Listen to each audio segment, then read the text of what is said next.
Sinir sistemi bedenin güvende mi yoksa tehlikede mi olduğunu belirler.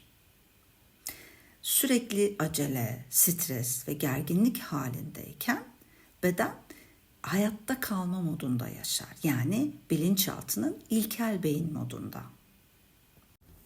Ama yavaşladığında, omuzlarını düşürdüğünde, derin bir nefes aldığında beden güvendeyim mesajı alır. Bu mesaj tekrarlandıkça sinir sistemi yeniden dengeyi hatırlar ve öğrenir. Denge alışkanlıktır.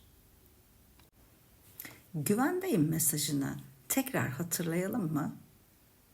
Günde 3 kez omuzlarını gevşet, derin nefes al.